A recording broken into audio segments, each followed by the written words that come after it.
2023 онд Монгол улс Британи, Нидерландын нэгдсэн хаан тулсын оронд дипломат харилцаа тогтоосны 60 жилийн тохиож буй холбогдуулан Элчин сайдын яам Британи монголчуудын холбоо студиогийн хамтран хийж буй 7 хоног төтмийн Оюунлаг Оршихуй подкастыг та сонсож байна. Подкастын зорилго нь Британи улсад ажиллаж амьдарч буй үеийн монголчуудын төлөөлөл, Монголтой холбоотой томилогдын үйл ажиллагаа явуулдаг Британийн иргэдийн төлөөлөлтэй ярилцаж тэдний мэддэг төрслөхөөс үзэгч сонсогчтойгоо хуваалцахад иршнэ. Okay, hello everyone. Thank you accepting our invitation to be the guest of our podcast. It's remarking our 60th anniversary of the diplomatic relationship between two countries, and you're just coming back from your post from Mongolia. So tell me about your experience. You've been there for 5 years, yeah? Yeah, well, firstly, thanks very much for doing this. I appreciate it. It's great to see you here in the UK, and also I think it's a great idea to do these podcasts to kind of celebrate the 60th anniversary. Yeah, it's been 5 years, or just a bit more than 5 years. Yeah. Just got back to the UK, and it was just really a remarkable, incredible experience. Yeah, because in that 5 years, globally, lots of things happened, isn't it? The COVID, the late Ukrainian war. In Mongolia, you've seen two parliaments and two governments and two presidents, and lots of things happening. Oh, very much so, very much so. I mean, my first 2 years there, I would say, were sort of relatively quiet, and I was getting to know the country, getting to know the people, and working on various areas. And then suddenly the COVID came along, and like everywhere else, it was really difficult in Mongolia. And I mean, personally, I wasn't able to leave for about 18 months. It was a very difficult situation. And then yes, along came Russia's invasion of Ukraine soon after that.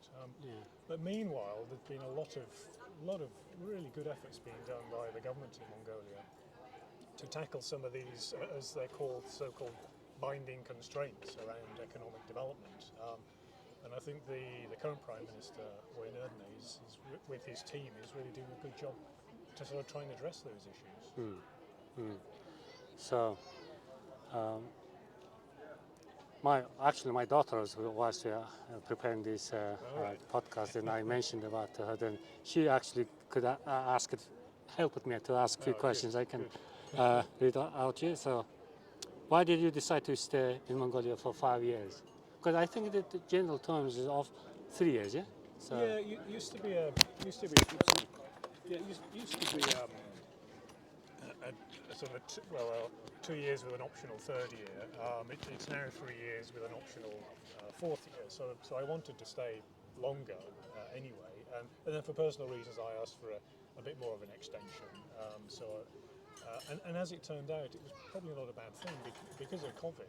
Obviously, for the best part of 2 years, it wasn't really possible to do very much. That's true. So in a way, the actual, if you like, productive period was probably only 3.5 years. So it kind of worked out quite well in a way. But you know, I was really happy to stay there. It's an amazing country. I think the people of Mongolia are really quite remarkable, incredible people. And it's one of those countries which I think always stays with you. And I'm sure I'll keep in touch and visit at some point in the future. So you mentioned about COVID, whilst you're in your terms, and so what do you think? What do you think about the Mongolian government tackled the COVID? Well, I think they did it very well, because they took the decision very early on to close the border with China and to suspend flights, because as you know, at the start the COVID began in China, so obviously a big threat to Mongolia being right next door. So I think that was very smart, and that helped reduce the number of local transmission cases for most of that first year, 2020, and it was only towards the end of the year when the cases started to locally. But by that point, the government was already working on the vaccination program. So, I think in many ways they were able to manage it as well as they could have done.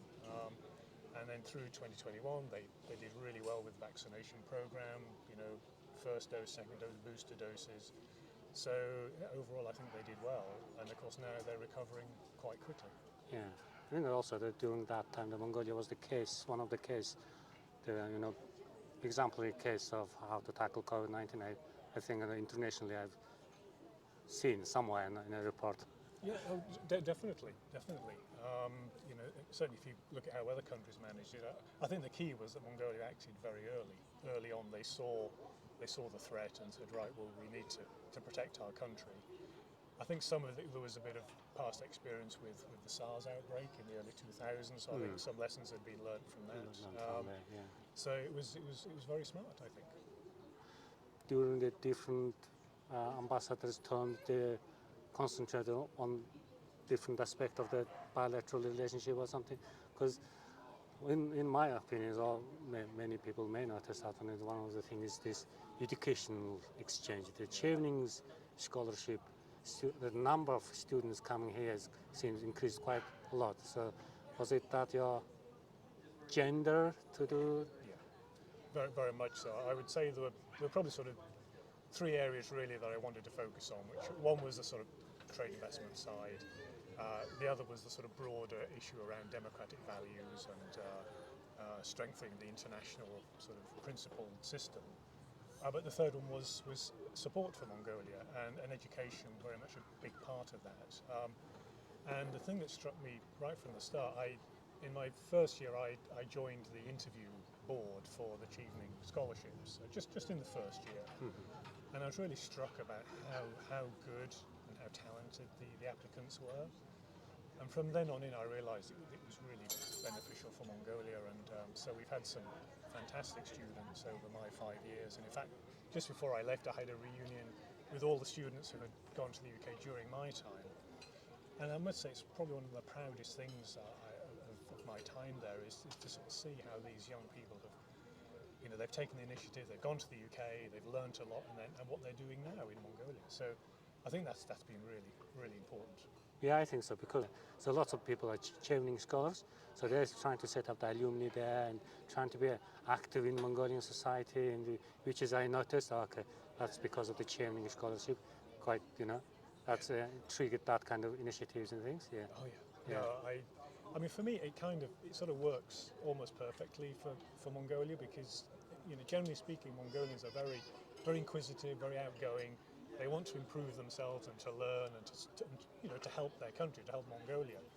And I think the experience of doing a Chevening scholarship here, both academically but also the broader aspects, as you say, looking for collaboration, I think is really good. And we're seeing that, for example, this year with the Mongol Khan taking place later in the year. One of our Chevening scholars, Bella, is one of the producers. Yeah. So really good example, a very specific example there. But there's lots of others. Yeah. So let me see one of my daughter's questions. The funny thing is, when you first arrived, was there something about Mongolian culture that surprised you, or something you weren't expecting? Because I know the Enke had taught you lots about Mongolian culture and things, but still there's something must be surprised you. I would say there are probably two things that struck me. The first was that Mongolia was perhaps less Asian than I was expecting, and I suppose that's because I've had a lot of previous experience in Southeast Asia, so that had been my experience of Asia.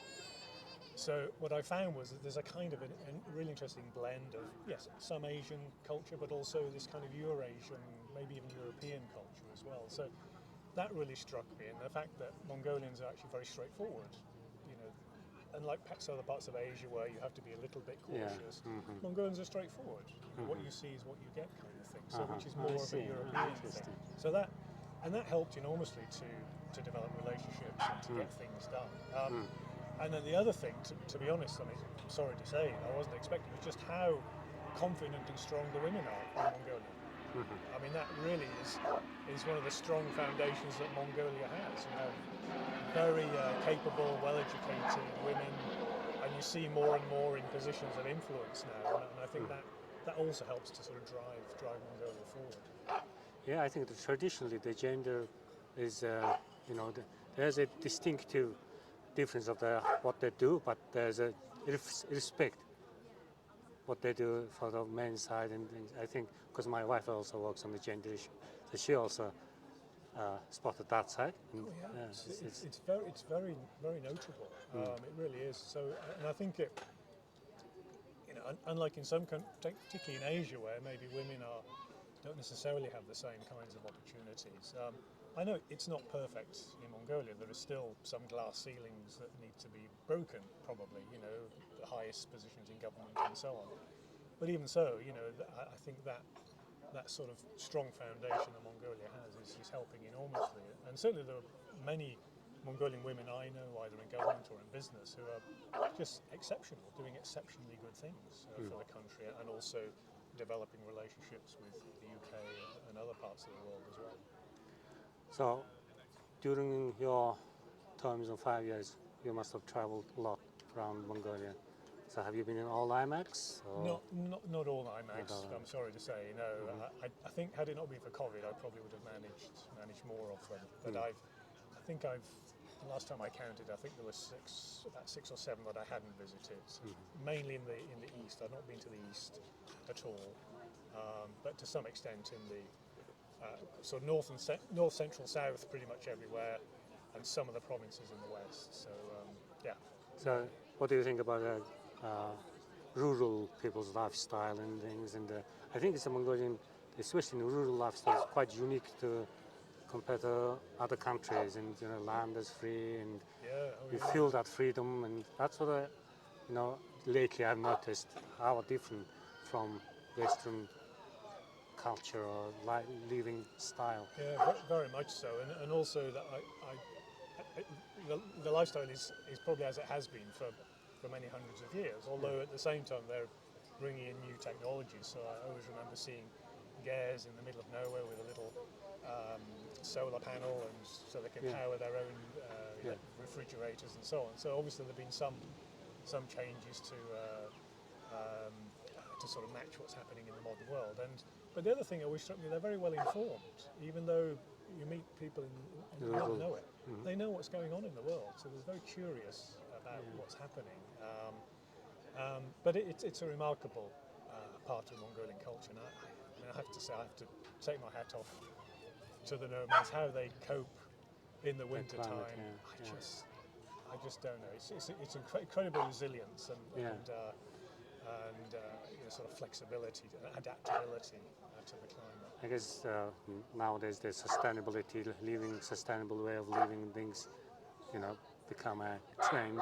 But I think the Mongolian herder's life is being sustainable towards the environment. Absolutely, yeah. So I think that's something that probably Mongolia could do more of as a nation, and particularly in the urban areas, is to actually think about how to apply that sustainability into the urban areas, you know, around looking at solutions like renewable energy rather than just depending on the coal-fired power stations and so on. I think there's a lot of things that Mongolia can learn from its own experiences to actually support sustainability right across the country. So they share their experience to the outer world as well. So how you know, live under the climate behavior or whatever it says. Yeah. But also, it just come to my mind that the SFA is doing quite a good job there, Sustainable Fiber Alliance. Very much so. So I think I work for SFA part-time, and I know what they're doing, and because I grew up in the countryside as a nomad kind of lifestyle, so that my experience and my childhood livelihood knowledge, you know, the factor to work for the SFA. So how close SFA is working the embassy? I think the SFA is also British embassy sponsored few projects. Yeah. Yes, we have. I mean, well, before I arrived and during my time, we supported some of their projects. And during my time there was some workshops for herders around sustainable management of their stocks of cashmere goats, and so we keep in pretty close touch with them. And that's a really good example, actually, of how bringing some modern techniques can actually sort of support and improve a very important industry for Mongolia. Yes. I mean, it always struck me, you know, with cashmere, you've got something like half of the world's cashmere is produced in Mongolia, and yet only about 10% of that is actually it's actually processed in Mongolia. The rest it just goes to China, and then the sort of the value is lost. It just becomes Chinese cashmere. Really. That's basically SFA trying to, you know, increase that value in Mongolia and connect the Mongolian herders and manufacturers directly to the Western market. That's what we're doing in the and to start moving up the value chain, and doing the initial processing of the cashmere hair, and maybe taking it to the next stage. And there are some companies, of course, that are doing that really well. I mean, Go with Cashmere is probably the biggest example. But in a way, all of the cashmere Mongolia producers should be done in the same. Or it should all be being processed in Mongolia to export, as you say, direct to companies in the UK and other parts of the world. Also, there are lots of British companies investments into the Mongolian, mostly maybe the mining industry. So how that's developing, and can you update a little bit about that sector of the, mining and UK mining companies, how they're coming into Mongolia? Obviously, Rio Tinto is one of the biggest.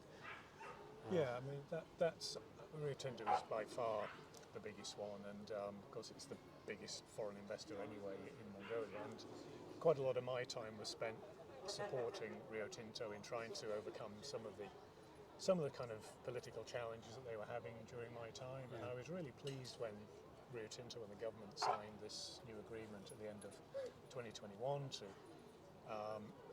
find a solution to some of the issues they were having, and then to go forward with the underground phase of the project. And now things are going really, really well. There's a good relationship there between the company and Mongolia. And we're going to see in the next few years the revenues from Oyu are going to increase the amount of money that the Mongolian government has to spend on education, health, infrastructure, and to sort of help to develop the economy even further. But more importantly, I think this agreement with Rio Tinto will definitely open the way for more investors to go into Mongolia. And as you know, Mongolia has a lot of these so-called critical minerals which are needed for the green transition, for the developing batteries for electric vehicles and so on. So there's a huge opportunity there at a time where Mongolia is kind of seeking to improve its environment for investors, and there's this big demand that's now coming for these sorts of minerals that Mongolia has. So, and I mean, there are one or two British companies that are already looking into that, and I suspect that will, assuming the things continue to improve as they have been doing, I think that will help enormously in the next few years. Well, I guess also the political relationship between Mongolia and British government are on good terms, So, I mean, everyone sees that way, but I just want to... No, it is. It's. I mean, I think we've traditionally, if you go back right to the start of diplomatic relations, we've had good relations. Like any relations, one or two issues here and there, but I think right now it's very, very strong indeed. And we've had, during my time, we've had some good ministerial exchanges between our two countries, and obviously more recently both the President and Prime Minister have visited the UK, specifically for the state funeral of Her Majesty the Queen, and then the coronation of King Charles. The President was also here for COP26, the climate change conference in Glasgow, which is also, I think, a really important demonstration of Mongolia's commitment to the climate COP26, agenda. I think Mongolia is hosting COP something. It's a COP relating to the sort of desertification. It's another UN convention, and that's going to be in 26, something like that. So they're going to be hosting that COP, and again, I think that just sort of demonstrates how Mongolia is, seeking to kind of operate beyond its own borders and try and contribute internationally to these big issues. I mean, the one area which, of course, has been very important for the last 20 years has been Mongolia's contribution to peacekeeping around the world, and that's a really valuable contribution to the kind of international agenda. And I see Mongolia's, they're looking to do the same around the environment. But it's just sort of part of this kind of sort of outwardness that Mongolia has, as well as trying to tackle its own issues. There's also wanting to support the international agendas as well. And recently the Foreign Minister back at Sikshi hosted the meeting of female foreign ministers, which is a really good initiative. And for many years they've been hosting the UB dialogue on Northeast Asian security. And I think all these things just sort of help to position Mongolia as a country that's is trying to support these important international issues. And I think I can just see that will continue to grow. And as we were saying earlier on, Mongolia has a lot of pressure from its two big neighbours, and by seeking to diversify its relationships, beyond Russia and China, obviously will always be important for Mongolia. Inseparable neighbours, so you can't do. Exactly. Absolutely. Eternal neighbours. Eternal neighbours. Always called. But at the same time, it's good that Mongolia is reaching out, and the UK, US, Japan, Korea, other countries in Europe. So also, I think Mongolians ourselves don't appreciate about how democratic Mongolia is. It's the jewel of this, surrounded by not very clearly democratic countries. Maybe South Korea and Japan is there, but then if you see around Mongolia, that Mongolia is only really trying to develop a real democratic system. I think Mongolians also need to appreciate our effort on that one. I think. No, I totally agree. I think it was an incredibly courageous decision in the early 90s to, having been a Soviet satellite for 70 years, to say, well, no, we're going to forge our own democratic path. But I think that's very much it's part of the Mongolian sort of character. I think. Yeah, I think that very sort of, as we were saying earlier about the sort of freedom, the sense of freedom, and so on. Yeah. And certainly when you look at how vibrant social media is in Mongolia, you can see everyone has an opinion. Yes. I think one or two Mongolian friends said to me, everybody thinks they're the Prime Minister in Mongolia, which is quite true. Yeah. That's what Mongolia is. It is not an autocratic state. It's a democracy. It has free elections every 4 years. We've seen changes between the political parties.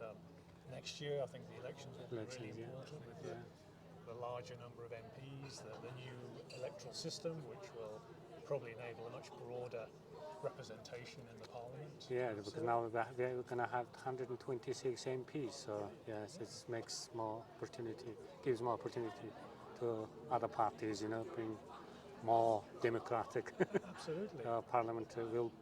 Absolutely, and I think what's really significant about this is it's the ruling party who have a huge majority, 62 or so out of 76 MPs.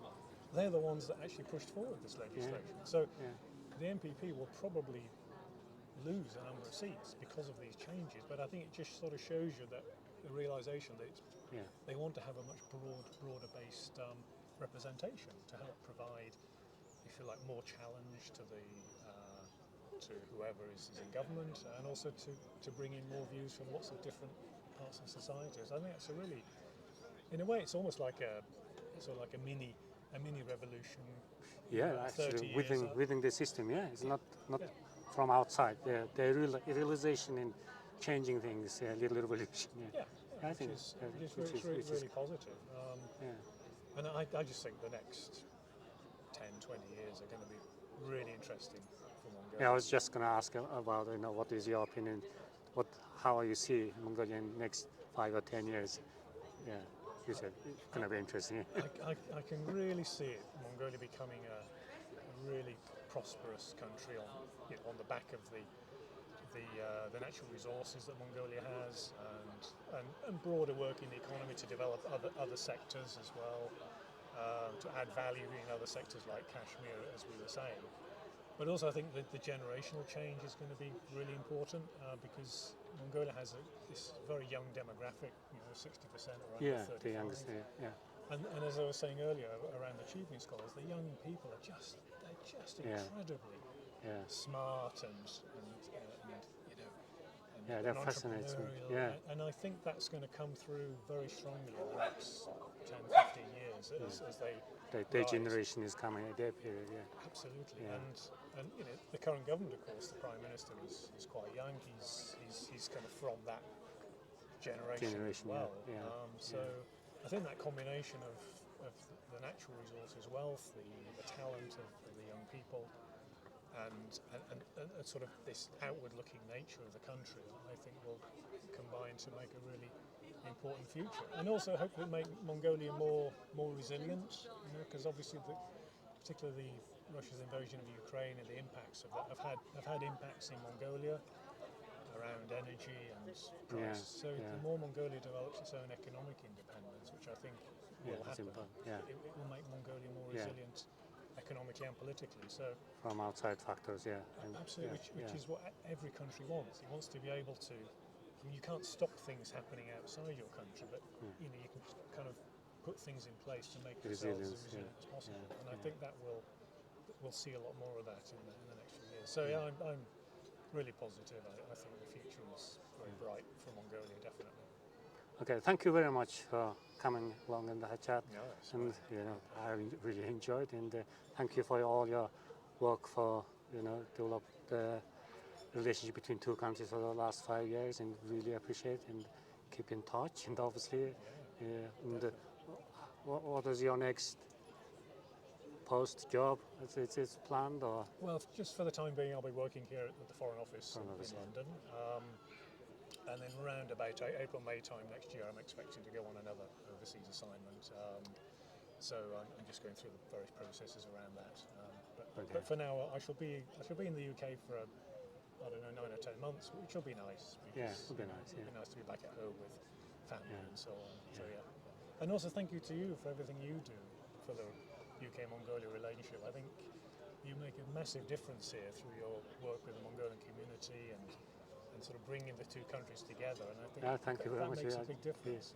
I mean, the group of us are trying to do our best, and because our generation is basically the first generation Mongolian community settling in the UK. So it's when we came 20 years ago, we didn't have any upper generation. We tried to suss it out, and we did whatever we could do.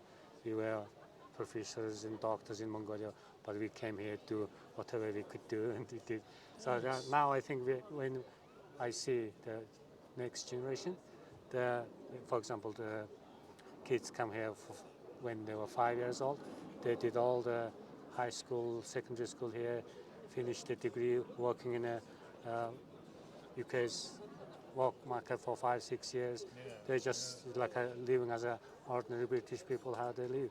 But we try to build that, brought up that generation, which we are very proud of. And because during this podcast, I'm trying to include all generations of delegates, and so how the life experience here, how was it, and how is now.